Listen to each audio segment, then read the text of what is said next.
an hour there. In the Great Plains, you have winds on the west side. They're coming from the west, blowing up to 30 miles an hour, but then they shift to the northeast, also up to 30 miles an hour. But in places like western Kansas, central Nebraska, and much of the Dakotas, the winds are blowing at no more than 20 miles an hour, but it looks somewhat stagnant, but yet shifting winds from the west, moving to the north.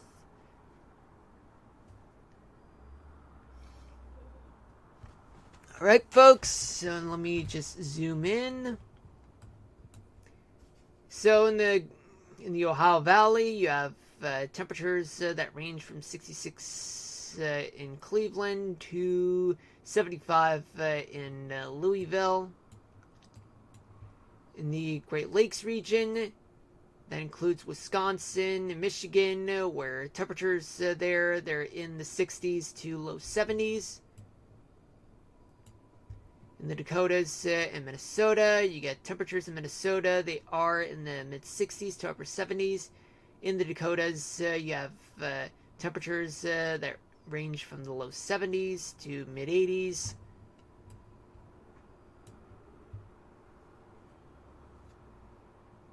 Then you go down along the Missouri River with states like Iowa, Missouri, Kansas, and Nebraska, where you have temperatures in Iowa, they're in the 70s, along with Missouri.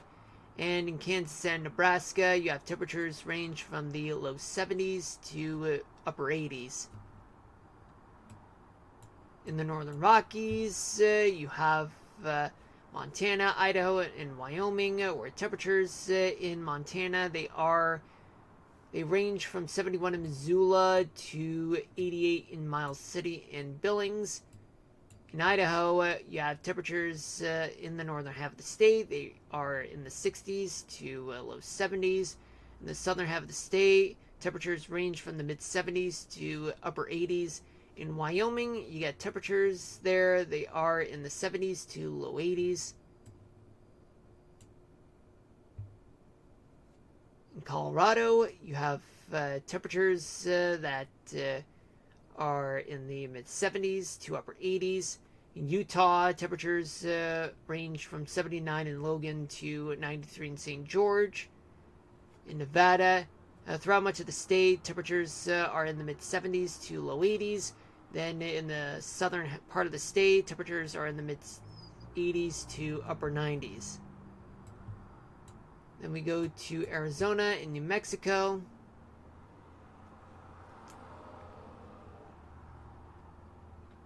In New Mexico, temperatures range from the low 80s to mid 90s.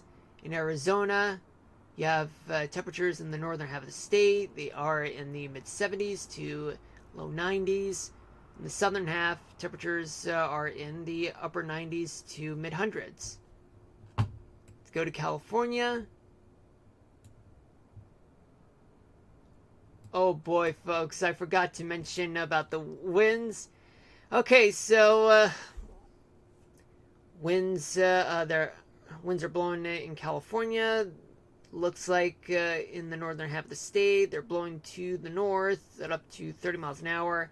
In the southern half, winds are blowing into Nevada and the desert southwest at up to 30 miles an hour in some places. The Great Basin, you have winds that are generally blowing to the northeast, but then shift to the east generally as it moves into Colorado and Wyoming. And in Idaho, winds are coming from the southwest, blowing up to 20 miles an hour, but then they shift to the east. In Montana, you have winds that are blowing up to 30 miles an hour there. In the Pacific Northwest, winds are blowing on shore, but some places have light and variable winds. But on the interior parts of the Pacific Northwest, winds are somewhat moving to the north, but moving at no more than 20 miles an hour.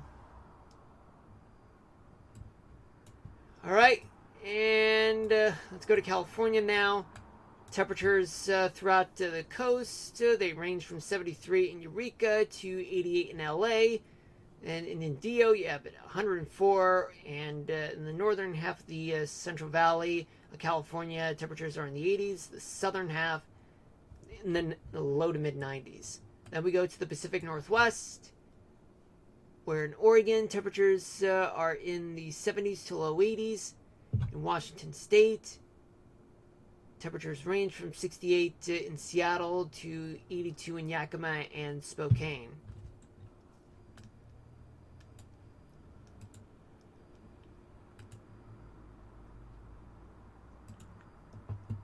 Then now let's talk about gusts. Gusts right along the mid-Atlantic, all the way to Florida, where they're moving around between 30 to 50 miles an hour, depending on where you are along the coastline, from Jacksonville all the way to the Delmarva Peninsula.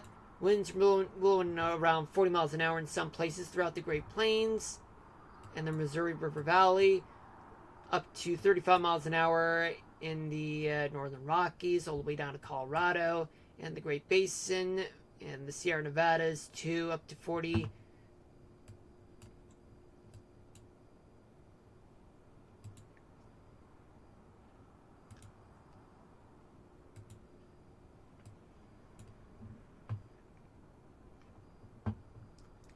Now let's talk about humidity. Where's the humidity? It's in Florida. And some humidity in Minnesota and Kansas and Nebraska and the Dakotas.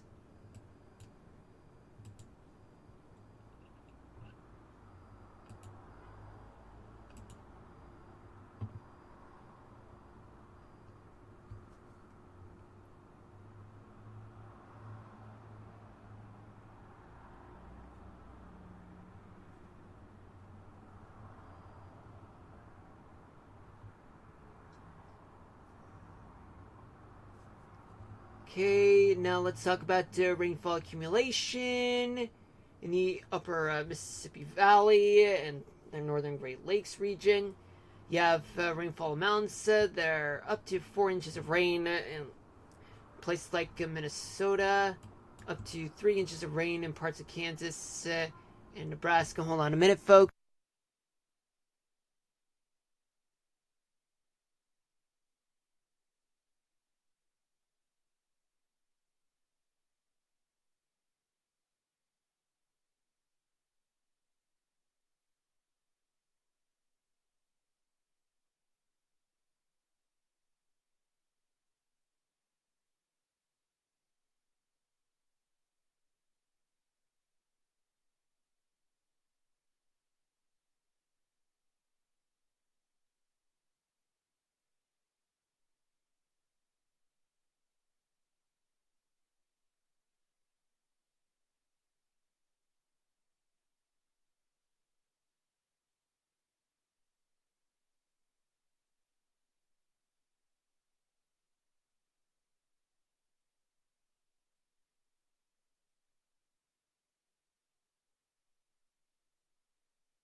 Sorry about that, folks. It took longer than it should.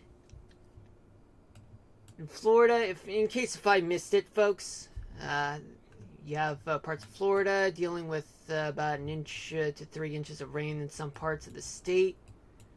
Now we go to the West Coast, where you have rainfall estimates of around an inch to 3 inches of rain, particularly in Eureka.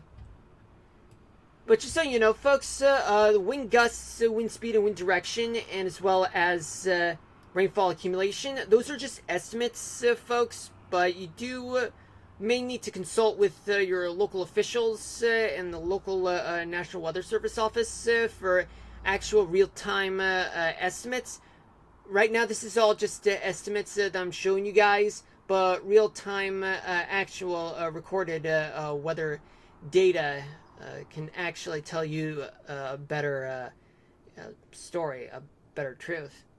This is just an estimate, folks. And estimates don't really mean the exact thing all the time. Alright, so now let's talk about the next 3 days using the GFS 500 millibar map. Assuming that, let's go here. Yep, just assume that this is right now.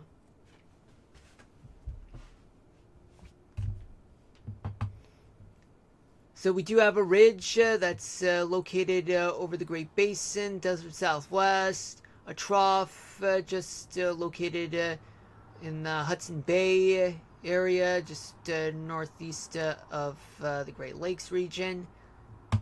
What does this mean? Well, folks, right now, I mean, we're still dealing with some offshore wet weather event, and as well as plenty of wet weather that's still ongoing throughout the Pacific Northwest, all the way down to parts of California, in Northern California. And what about places like the Midwest, like the Great Plains, all the way to the Northern Rockies? Well, folks, I mean, this is what's going to happen soon. I mean, this is just way ahead right now.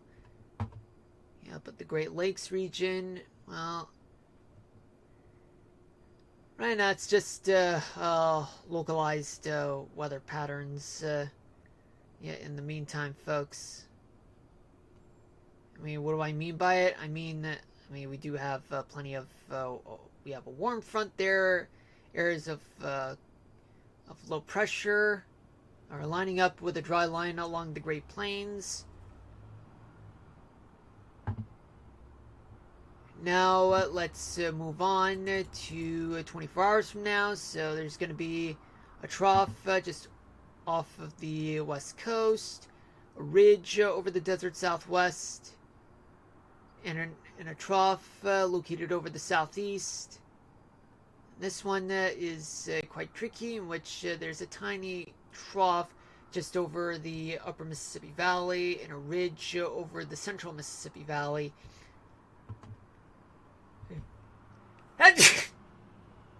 And a mini flat trough over the northeast, folks. What does this mean? It means there's still going to be some wet weather throughout the west coast, all the way to the northern Rockies, the Great Basin, parts of the desert southwest. And some wet weather could occur throughout some parts of the northeast, and maybe a few places throughout the upper Mississippi Valley and the northern northern Plains region. And now we move on to... Wait a second. Hold up, folks. Hold on. Yeah, this is... Okay, so this is today. So the one that I was talking about just recently, that was today. The one that I did the first time, that was yesterday. So sorry about that, folks. Now let's move on to tomorrow night.